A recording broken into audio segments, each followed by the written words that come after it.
आज हम मातृ मंदिर की ओर इस कविता के क्वेश्चंस और आंसर्स को समझने वाले हैं। अगर आपको मेरा वीडियो पसंद आता है तो मेरे चैनल को सब्सक्राइब कीजिए और लाइक और कमेंट भी कीजिए। निम्नलिखित पद्यांशों को पढ़िए और उनके नीचे लिखे प्रश्नों के उत्तर लिखिए। पहला एक स्टैक दिया है। व्यथित है मेरा हृदय प्रदेश, चलूँ उनको बहलाऊँ आज। बताकर अपना सुख दुख उसे, हृदय का भार हटाऊँ आज। चलूँ माँ के पद पंकज पकड़, नयन जल से नहलाऊँ आज। मातृ मंदिर में मैंने कहा, चलूँ दर्शन कर आऊँ आज। किंतु यह हुआ अचानक ध्यान, दीन हूँ छोटी हूँ अज्ञान। मातृ मंदिर का दुर्गम मार्ग तुम ही बतला दो हे भगवान। इन लाइंस पे बेस्ड क्वेश्चंस और आंसर्स देखते हैं। पहला प्रश्न है, कविता की कवयित्री कौन है? मतलब यह कविता किसने लिखी है? ये पंक्तियाँ उनकी किस कविता से ली गई हैं? ऊपर जो लाइन दिए हुए थे वो लाइंस उनकी किस पोएम से लिए हुए हैं? उसके हृदय के व्यथित होने का क्या कारण है? हृदय मतलब मन, व्यथित मतलब दुखी। कवयित्री का मन क्यों दुखी है? उसका क्या कारण है, क्या रीज़न है? उत्तर, कविता की कवयित्री सुभद्रा कुमारी चौहान है। ये पंक्तियाँ उनकी मातृ मंदिर की ओर कविता से ली गई हैं। कविता सुभद्रा कुमारी चौहान ने लिखी है और ये लाइंस मातृ मंदिर की ओर इस कविता से ली हुई हैं।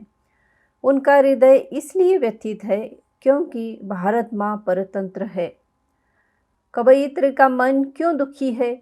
क्योंकि भारत आज़ाद नहीं है, वो ब्रिटिश का गुलाम है।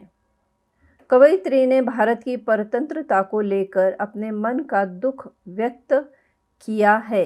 यहाँ टाइपिंग मिस्टेक हुई है, किया आना चाहिए।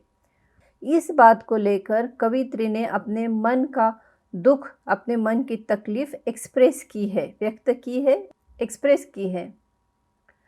अगला प्रश्न है, कवयित्री अपना दुख दर्द किसके साथ बांटना चाहती है? कवयित्री अपनी तकलीफ किससे शेयर करना चाहती है? या यही क्वेश्चन ऐसे भी आ सकता है कि कवयित्री ने अपने मन को बहलाने का कौन सा उपाय ढूंढा है? तो ये दोनों क्वेश्चंस का एक ही आंसर आएगा। उत्तर, कवयित्री कहती है कि उसके हृदय में पीड़ा है। कवयित्री कहती कि उसके मन में दुख है। वह मातृ मंदिर में जाकर भारत माँ को अपना सुख दुख सुनाकर अपने चित्त को हल्का करना चाहती है। चित्त मतलब मन। कवयित्री चाहती है कि वो मातृ मंदिर में जाए और भारत माँ को अपनी तकलीफ सुनाकर अपने मन का दुख कम करे। कवयित्री अपने दुख दर्द को अपनी माता के समान मातृभूमि के साथ बांटना चाहती है। कवयित्री अपने तकलीफ को अपने माँ जैसे मातृभूमि के साथ शेयर करना चाहती है। अगला प्रश्न है, कवयित्री की क्या इच्छा है? मतलब कवयित्री की क्या विश है? या चलूँ माँ के पद पंकज पकड़, नयन जल से नहलाऊँ आज। पंक्ति का भावार्थ लिखिए। उत्तर, कवयित्री की इच्छा है कि वह मातृभूमि जैसे पवित्र मंदिर में माँ के कमल के समान चरणों को अपने नयन जल से धोना चाहती है। कवयित्री चाहती है कि वो मातृभूमि के मंदिर में जाए और माँ के जो पैर हैं वो कैसे हैं? तो कमल के समान है। कमल मतलब लोटस। तो लोटस के जैसे माँ के पैर हैं और उन पैरों को अपने नयन जल से मतलब अपने आंसुओं से धोना चाहती है। माँ के चरणों को पकड़कर अपना दर्द रो रो कर सुनाना चाहती है। भारत माँ के पैरों को पकड़कर वो अपना दर्द, अपनी तकलीफ रो रो कर उन्हें सुनाना चाहती है। वह मातृ मंदिर के दर्शन करके अपने मन को हल्का करना चाहती है। मातृ मंदिर में जाकर माँ के दर्शन करके वो अपने मन की तकलीफ को दूर करना चाहती है। अगला प्रश्न है, कवयित्री को अचानक क्या ध्यान आया? उसने भगवान से क्या प्रार्थना की? उत्तर, कवयित्री की इच्छा है कि वह भारत माता के मंदिर में जाकर उनके दर्शन करे, उन्हें अपना दुख दर्द सुनाकर अपने मन को हल्का करे, परंतु तभी उसे अपनी दुर्बलता और छोटेपन का एहसास हुआ। कवित्री चाहती है कि वो भारत माता के मंदिर जाए, माँ के दर्शन करे और माँ को अपनी तकलीफ़ सुनाए, रो रो कर सुनाए और अपने मन को हल्का करे। पर कवयित्री को अपनी दुर्बलता मतलब वीकनेस, कमज़ोरी, छोटेपन का मतलब वो छोटी है, तो अपने दुर्बलता और छोटेपन का एहसास होता है। वह सोचती है कि मैं दीन, छोटी और अज्ञानी हूँ। साथ ही भारत माता के मंदिर तक पहुँचने का रास्ता भी बहुत दुर्गम है। कवयित्री सोचती है कि मैं तो बिल्कुल छोटी हूँ, मैं कमज़ोर हूँ, दुर्बल हूँ और मैं अज्ञानी भी हूँ, मुझे ज्ञान भी नहीं है। और भारत माता के मंदिर तक पहुँचने का रास्ता बहुत ही दुर्गम मतलब कठिनाइयों से भरा हुआ है। वहाँ आसानी से पहुँचा नहीं जा सकता। इसलिए कवयित्री भगवान से प्रार्थना करती है कि वे उसे वहाँ तक पहुँचने का मार्ग बताए। कवयित्री भगवान से प्रार्थना करती है, प्रे करती है कि भगवान ही उसे भारत माता के मंदिर तक पहुँचने का मार्ग या रास्ता बताए। ये दूसरा एक्सट्रैक्ट है। मार्ग के बाधक पहरेदार, सुना है ऊंचे से सोपान, फिसलते हैं ये दुर्बल पैर, चढ़ा दो मुझको हे भगवान। आहा, वे जगमग जगमग जगी ज्योतियाँ दिख रही हैं वहाँ, शीघ्रता करो वाद्य बज उठे, भला मैं कैसे जाऊँ वहाँ। सुनाई पड़ता है कलगान, मिला दूँ मैं भी अपनी तान, शीघ्रता करो मुझे ले चलो मातृ मंदिर में हे भगवान। पहला प्रश्न है, मार्ग के बाधक पहरेदार से कवयित्री का क्या तात्पर्य है, स्पष्ट कीजिए। मतलब मार्ग के बाधक पहरेदार, इन शब्दों से कवयित्री को क्या कहना है। उत्तर, कवयित्री मातृ मंदिर में प्रवेश चाहती है, परंतु वहाँ तक पहुँचने के मार्ग में अनेक कठिनाइयाँ हैं। कवयित्री मातृ मंदिर में जाना चाहती है, लेकिन वहाँ तक जाने में बहुत सारे मुश्किलें हैं। मार्ग में अनेक पहरेदार मतलब विदेशी शासक हैं, जो हर समय पहरा देते रहते हैं, जिसके कारण वहाँ पहुँचना कठिन है। मातृ मंदिर तक पहुँचने का जो मार्ग है, जो रास्ता है, उस रास्ते पर बहुत से पहरेदार हैं। यहाँ पहरेदार विदेशी शासक को कहा गया है, मतलब ब्रिटिश को कहा गया है। और कवयित्री कहती है कि ये जो ब्रिटिश है, जो विदेशी रूलर हैं, वो हमेशा पहरा देते रहते हैं, तो इस वजह से मातृ मंदिर तक पहुंचना मुश्किल है, कठिन है। यहाँ मातृ मंदिर मतलब इंडिया की आज़ादी, इंडिया का फ्रीडम, ये मीनिंग है। अगर आप पोएम के एक्सप्लेनेशन का वीडियो देखेंगे तो आप समझेंगे कि मातृ मंदिर किसे कहा गया है और पूरे कविता में कवयित्री को क्या कहना है। अगला प्रश्न है, कवयित्री ने मातृ मंदिर के मार्ग को दुर्गम क्यों कहा है, वह भगवान से क्या प्रार्थना करती है। कवयित्री ने मातृ मंदिर की तरफ जाने वाले रास्ते को दुर्गम क्यों कहा। दुर्गम मतलब जहाँ पे जाना या जहाँ चलना मुश्किल हो, ऐसी जगह। और वो भगवान से क्या प्रार्थना करती है।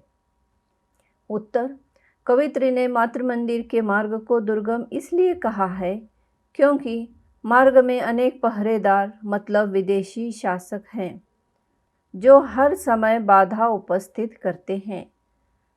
कवयित्री ने क्यों दुर्गम कहा है, क्योंकि मंदिर की तरफ जाने वाले रास्ते पर विदेशी शासक पहरा दे रहे हैं और वे क्या करते हैं, तो मातृ मंदिर की जाने की रास्ते में बाधा मतलब अड़चन लाते हैं, इसलिए वहाँ पहुँचना कठिन है। कवयित्री कहती है कि उसके दुर्बल पैर फिसल रहे हैं। कवयित्री कहती है कि उसके पैर कमज़ोर हैं, दुर्बल कमज़ोर हैं और मातृ मंदिर के दुर्गम राह पे चलते हुए उसके पैर फिसल रहे हैं। कवयित्री ईश्वर से प्रार्थना करती है कि हे भगवान, अब केवल तुम ही मेरी सहायता कर सकते हो, मुझे मातृ मंदिर की ऊंची ऊंची सीढ़ियों पर चढ़ने की शक्ति दो। कवयित्री भगवान से प्रार्थना करती है कि तुम मेरी हेल्प करो, सहायता करो और मुझे मातृ मंदिर की जो ऊंची सीढ़ियां हैं उस पर चढ़ने की शक्ति या ताकत दो। अगला प्रश्न है, आहा वे जगमग जगमग जगी ज्योतियाँ दिख रही है वहाँ। आशय स्पष्ट कीजिए। इन लाइंस का मीनिंग या रेफरेंस बताना है। या ज्योतियाँ दिख रही है वहाँ पंक्ति द्वारा कवयित्री का संकेत किस ओर है? तो इन लाइंस में कवयित्री को क्या कहना है? यहाँ टाइपिंग मिस्टेक हुई है, कीजिए है। उत्तर, कवयित्री को लगता है कि स्वतंत्रता की जगमग करती हुई ज्योतियाँ जल रही है। कवयित्री को ऐसे लगता है कि आज़ादी की जगमग ज्योतियाँ, जगमग दिए जल रहे हैं। कवयित्री कहती है कि भारत माता का मंदिर दूर है, पर इतना भी दूर नहीं है कि वहाँ की जगमगाती रोशनी दिखाई न दे। कवयित्री कहती है कि भारत माँ का मंदिर दूर है, मतलब भारत माँ को आज़ादी मिलने में अभी टाइम है, पर इतना भी दूर नहीं है कि वहाँ की जो जल रही हुई रोशनी है, जो लाइट है, वो दिखाई न दे। कवयित्री को स्वतंत्रता की जगमग करती हुई ज्योतियाँ दिखाई दे रही है। अगला प्रश्न है, कलगान से कवयित्री का क्या आशय है? इस संदर्भ में कवयित्री अपनी क्या अभिलाषा व्यक्त करती है? कलगान इन शब्दों से कवयित्री को क्या कहना है? और कलगान के बारे में बताते हुए कवयित्री क्या इच्छा व्यक्त करती है? अभिलाषा मतलब इच्छा या विश। उत्तर, कलगान से कवयित्री का तात्पर्य सुंदर और पवित्र संगीत से है। कवयित्री कलगान ये शब्द किसके लिए यूज़ कर रही है? तो सुंदर और पवित्र, सुंदर मतलब ब्यूटीफुल और पवित्र मतलब प्योर, पायस म्यूज़िक से है। कवयित्री वहाँ जल्दी से जल्दी पहुँचकर वहाँ होने वाले गायन में अपनी तान भी मिला देना चाहती है। कवयित्री क्या चाहती है कि जहाँ कलगान शुरू है, सुंदर गीत शुरू है, वहाँ वो जल्दी से जल्दी पहुँचे और वहाँ उस गीत में अपना सुर भी मिलाए। वह ईश्वर से प्रार्थना करती है कि वे शीघ्रता से उसे मातृ मंदिर तक पहुँचा दे। वो भगवान से रिक्वेस्ट करती है कि मुझे जल्दी से जल्दी मातृ मंदिर तक पहुँचा दे। अगला प्रश्न है, उपर्युक्त पंक्तियों का मूल भाव स्पष्ट कीजिए। मूल भाव मतलब कवयित्री को इसमें ओरिजिनली क्या बताना है, क्योंकि यहाँ दो मीनिंग है। एक तो मीनिंग है कि कवयित्री को कहीं मंदिर पे जाना है और दूसरा है कि भारत की आज़ादी के बारे में। तो यह कविता जो है इसका मूल भाव भारत की आज़ादी का है। तो हम इस उत्तर को समझते हैं।